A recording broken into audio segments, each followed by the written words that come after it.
প্রত্যেক রোজার বিনিময়ে একজন মিসকিনকে খাদ্য প্রদান করবেন। এই খাদ্য প্রদানটা আমাদের সমাজে একটা ভুল রীতিনীতি আছে যে কাউকে দিয়ে রোজা রাখায়, বলছে যে রোজা রাখানোর লোক পাওয়া যাচ্ছে না আজকাল। রোজা রাখাতে হবে এমন কোনো কথা নাই। আল্লাহ তাআলা স্পষ্টভাবে বলেছেন, ওয়ালাল্লাযীনা ইউতীকুনাহু ফিদিয়াতুন তুআমু মিসকিন। জি, এর তাৎপর্য হলো যারা রোজা রাখতে সক্ষম নয়, যে সমস্ত বৃদ্ধ ও বৃদ্ধা, তারা একজন মিসকিনকে খাদ্য প্রদান করবে, একজন অসহায় দরিদ্র গরিবকে খাদ্য প্রদান করবে। এই খাদ্য প্রসঙ্গে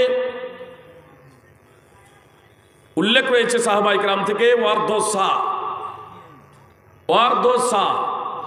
সাটা হলো একটা পাত্র, সবকিছু সমান ধরে না। যেমন এই যে এটা একটা পাত্র, এতে সবকিছু যদি ধরেন গম এক ধরনের ওজন হবে, চালের এক ধরনের ওজন হবে, গমের কম হবে, চালের বেশি হবে। আমাদের দেশে সাধারণত প্রচলিত আছে 2.5 কিলো। সৌদিতেই দুটো সা পাওয়া যায়, একটা 2.5 কিলো, একটা 3 কিলোর। আসলে 3 কিলো সাটা আপনার সাধারণ মালপত্র ওজন করার জন্যে, আর যেটা 2.5 কিলো এটা হচ্ছে আপনার ফেতরা। কিন্তু 2.5 কিলো একেবারে হয় না, আপনার 2 কিলো চাল অনুযায়ী আবার ভাগ হয়। 2 কিলো 600, 700, 750 এই ধরনের চাল ধরে এক সায়ে। যদি বেশি দেওয়া হয় তাহলে কোনো সমস্যা নেই।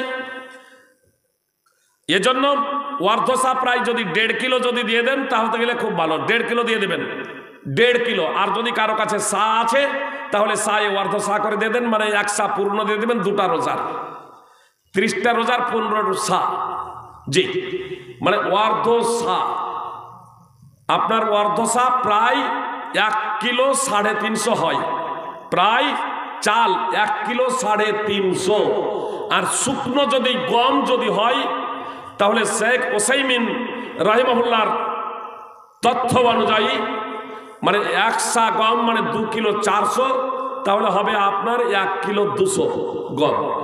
আপনার চাল যেটা ভালো, আপনার ভালো ভালো খাবারই দেবেন যদি ক্ষমতা আছে। এখন কেউ এমনও থাকতে পারেন কোনো মা এবং বাবাজি যারা নিজেরাই গরিব, যারা নিজেরাই অসহায় নিঃস্ব, রোজা রাখতেও সক্ষম নন, আর কাউকে খাওয়াতেও ফিদিয়া দিতেও সক্ষম নন।